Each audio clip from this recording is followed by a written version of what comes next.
భగవాన్ demeanour ఎప్పటికప్పుడు మారేది. ఆయన ఏ ఆనంద నిబిడీకృతమైన తేజోశూన్యంలోకో కిటికీలోంచి దిక్కుల అంచుల్ని దాటి చూస్తున్నప్పుడు ఆయన ధ్యానముద్రలో కూర్చున్న సాక్షాత్ దక్షిణామూర్తి అనిపించేవారు. ఫోజులేని ఆ శాంభవి ముద్ర ఎంతో ఆర్టిస్టిక్‌గా ఉండేది. ఆ అందం నుంచి కళ్ళు తిప్పుకోలేకపోయేవాళ్ళం. కదలని, మారని సూర్యోదయాన్ని చూసినట్లుండేది. ఆయన ముఖం కానీ, ఆయన దేహం కానీ, మామూలుగా అందాలు అలవాటైన నా కళ్ళకి అందంగా కనపడేవి కావు. కానీ, ఆయన నిశ్చలంగా, గంభీరంగా కూర్చున్నారా, అంటే ఆయన దేహం అట్లాగే ఉండేది. కానీ, మరి ఏమిటో ఇంత అందం, ఇంత లావణ్యం? అవేం కాదు. ఏదో మనకు అలవాటైన సౌందర్యాలకి ఆర్ట్ కూడా అందుకోలేనిదేదో ఆయన్ని వెలిగిస్తున్నట్లుండేది. ఒక్క కౌపీనం పెట్టుకున్న ఆయన చక్రవర్తి దుకోలాలు కట్టుకుని రాజ లాంఛనాలతో నవరత్న సింహాసనంపై కూర్చున్నట్లుగా ఉండి దిగ్భ్రమ చెందేవాళ్ళం. ఆ స్థితిలోనైనా సరే ఎవరన్నా భగవాన్ అన్నారు, ఎక్కడి నుంచి దిగొచ్చేదో ఆయనకి ఈ లోకస్మృతి. కానీ సర్వాంతర్యామి అయిన ఆయన దృష్టి దిగిరావడమేముంది? భగవాన్ని పలకరించడమంటేనే ఎంతో భయం. ఏ అధికారము, పరివారము లేని, బలం లేని ఆ వృద్ధ స్వరూపం ముందు గొప్ప పదవుల్లో, అధికారాలలో ఉండేవారు, అతి గర్విష్ఠులు, సైన్యాధికారులు నమస్కరించడానికి వణికిపోయినారు. రోజుకు 3, 4 సార్లు ఆశ్రమం నుంచి కొండ మీదికి వెళ్ళేవారు భగవాన్. ఆయన ముందు నడుస్తూ, వెనక కమండలం పట్టుకుని శిష్యుడు ఒక్కొక్క మెట్టే ఎక్కుతూ ఉండేవారు. అప్పుడప్పుడు కొండను ఇటు అటు చూసి వెనక్కి తిరిగి శిష్యుడితో చల్లగా మాట్లాడుతూ ఉండేవారు. కింద నుంచున్న నాబోటి వారు తదేక దృష్టితో ఆయన వంకే చూస్తూ నుంచునేవారు. వారు కనుమరుగయిందాక ఏమనిపించేదంటే, అట్లా ఒక్కొక్క మెట్టే ఎక్కుతూ కొండ చివరకు వెళ్ళి అక్కడి నుంచి అట్లా ఆకాశంలోకి మాయమై ఇంక తిరిగి రారేమోననిపించేది ప్రతిసారి. భగవాన్ చివరి రోజుల్లో కురుపు లేచి ఆపరేషన్లయ్యి శరీరం బలహీనమైన తరువాత ఆయన సోఫా మీద నుంచి లేవటానికి చేసే ప్రయత్నం చూస్తే చుట్టూ కూర్చున్న వారికి ఆ బాధ తమ దేహాలలో పలుకుతున్నట్లుండేది. అట్లా బాధ పలకడానికే ఆయన ఆ నొప్పిని పోగొట్టుకునేవారు కారేమో. ఆయన పొందిన మహోన్నత స్థితి, అనిర్వచనీయమైన ఆనందము అవే కాదు, ఆయన శరీరానికి తటస్థించిన బాధలు కూడా ఈ ప్రజల కోసమే గావును. కొన్ని ఏళ్ళు ఆయనకు మోకాళ్ళు నొప్పులుండేవి. ఎవరో ఒకరు పంపిన మందు, తైలాన్ని మర్దన చేస్తూనే ఉన్నారు. పిసికేవారు. సోఫా మీద నుంచి లేస్తూ భగవాన్ తన మోకాళ్ళను పిసుక్కునేవారు. ఎవరన్నా పిసగబోతే, ఉండవయ్యా, అంత పుణ్యము మీకేనా? ఈ మోకాళ్ళను పిసికి నన్ను కొంచెం పుణ్యం సంపాదించుకొని అనేవారు. ఆయన లేచి నుంచుని కర్రను ఆనుకుని ఒక్కొక్క అడుగు వేస్తూ ఉంటే భక్తుల్లో ప్రతి వారి ఊపిరి ఎగిరిపోతూ ఉండేది ఆయన వేసే ప్రతి అడుగుకి. ఆశ్రమాధికారులు కట్టించిన కొత్త హాలు రాతి గుమ్మం దాటడం అతి ప్రయాస అయ్యేది భగవాన్కి. చూసేవారికి, చిన్న పిల్లలకు కూడా ఎట్లనన్నా ఆయన్ని పట్టుకుని దాటించాలనిపించేది.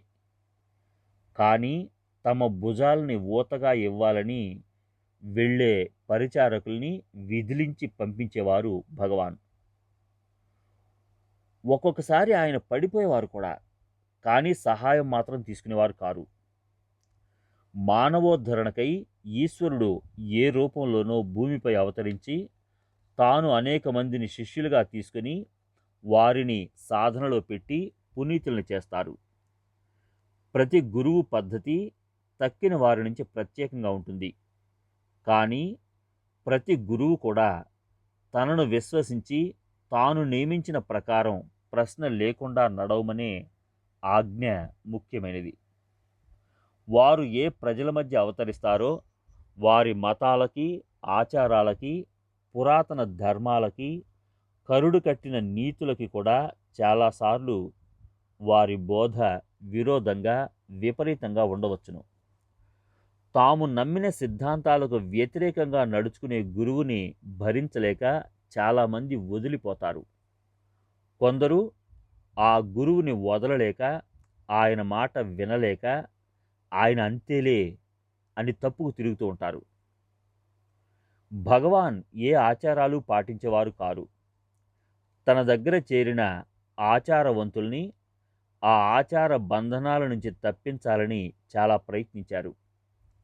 అంతటి గురువుని ఎదురుగా పెట్టుకుని ఆయన్ని సాక్షాత్ ఈశ్వరావతారమని స్తుతిస్తూ గర్వపడుతూనే వారి దేవతార్చనలు, వ్రతాలు, మొక్కుబళ్ళు, తీర్థయాత్రలు సమస్తము చేస్తూనే ఉండేవారు భక్తులు. భగవాన్ని అడిగితే ఏదీ వద్దు, నిశ్చలంగా కూర్చో, అది ఉత్తమమైన యాత్ర. కాశీకి పోతావా? ఇది కాశీ కాదా? అరుణాచలం కన్నా పుణ్యక్షేత్రం ఎక్కడ ఉంది? ఇదే హిమాచలం, ఇదే కైలాసం అంటున్నా పోతూనే ఉండేవారు. ఆయన గొప్ప భక్తురాలు ఎచ్చమ్మ ఒకసారి 1,00,000 తులసీపత్రి వ్రతం చేసి అలా చేశానని భగవాన్తో గొప్పగా చెప్పుకుంది. ఆ చెట్టును అన్నిసార్లు గిల్లడం కన్నా 1,00,000 సార్లు నిన్ను నువ్వు గిల్లుకోకపోయినావా అన్నారట. ఏది ఏమైనా, ఏది ఎటుపోయినా పట్టించుకొని భగవాన్ హాల్లో అద్దాల బీరువాకి ఆనుకునే పిల్లవాడితో అతి ఆత్రతగా అద్దం పగులుతుంది అని హెచ్చరించేవారు. తల్లి చచ్చిపోయిన ఉడత పిల్లని పెంచి కింద పడి బీటలు పడ్డ పిచ్చుక గుడ్డును తాను స్వయంగా జాగ్రత్త చేసి పిల్ల అయితే అందరికీ చూపి ఆనందించేవారు భగవాన్. కానీ ఆయనకి చాలా ఆత్మీయులని అందరూ అనుకునేవారు. చచ్చిపోతే అట్లాగా అని ఊరుకునేవారు.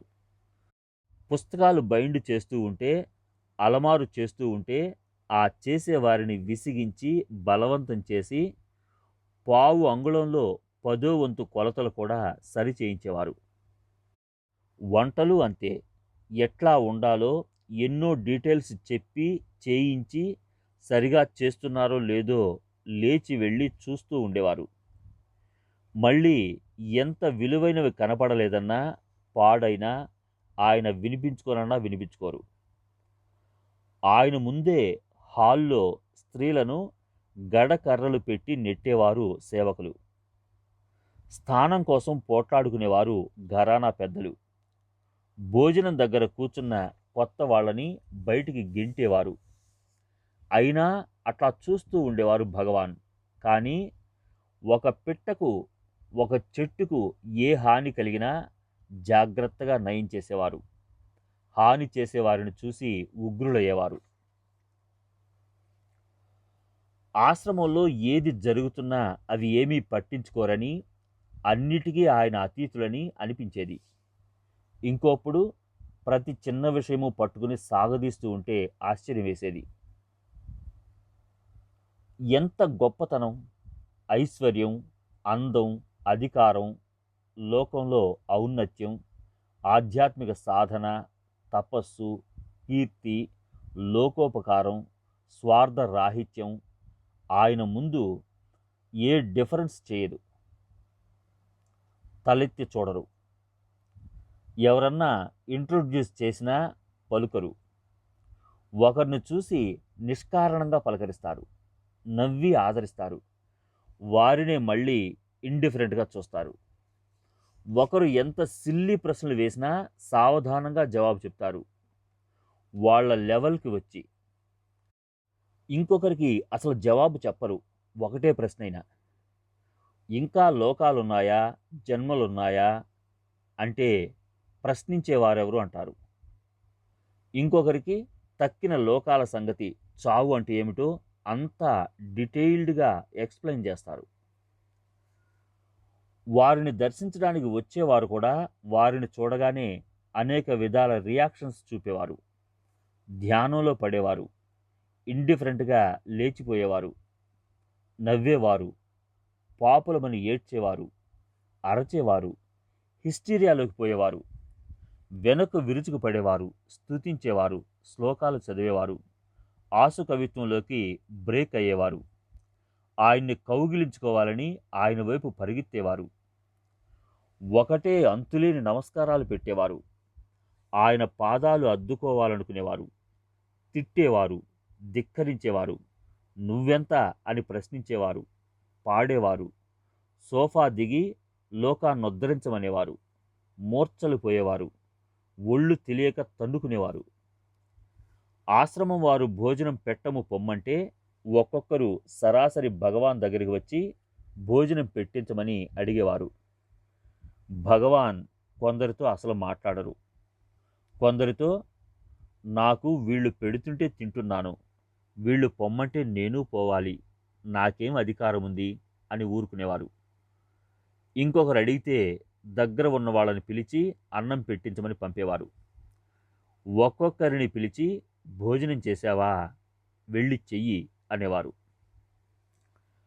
ఆశ్రమానికి డబ్బు కూడిన మొదటి రోజుల్లో ముందు వాకిట్లో కాచుకుని ఉన్న బేదలకి, ఆవులకి, తక్కిన ప్రాణులకు భోజనం పెడితేనే కానీ భగవాన్ భోజనానికి లేచేవారు కారు. ఆశ్రమం వారు బేదలకి వేరే పల్చని సాంబారు వండితే వారితో పోట్లాడి తానా పల్చని సాంబారు వేసుకుని వారికి మంచి సాంబారు పోయించేవారు. తను తినే ఇడ్లీలు ఆవులకు పెట్టించేవారు. ఆశ్రమం వారికి ఆ పనులు చాలా కష్టంగా ఉండి ఎట్లాగన్నా ఆయన కన్ను కప్పాలని చూసేవారు. విసుగు పుట్టి ఆయన ఆ విషయమై కల్పించుకోవడం మానేశారు. తన భక్తులకి భిన్నంగా తనకేమీ అధికంగా పెట్టినా ఉగ్రులయ్యేవారు. తనకు జబ్బుగా ఉన్నా తనకు తెచ్చిన పళ్ళు పాలు అందరికీ పంచాల్సిందే. ఆ విధంగా తనకు ప్రత్యేకత చూపించినందుకు కోపించి కాఫీ పాలు మానేశారు భగవాన్ చాలా కాలం. భగవాన్కి ఎప్పుడూ ఏదో జబ్బు చేస్తూనే ఉండేది. మందులు ఇప్పించ చూసేవారు. ఎప్పుడూ భగవాన్ మందులు వద్దనేవారు. కానీ ఒత్తిడి చేస్తే మీ ఇష్టం కానిమ్మనేవారు. తరువాత ఏ మందులు ఎంతకాలం పోసినా మింగేవారు.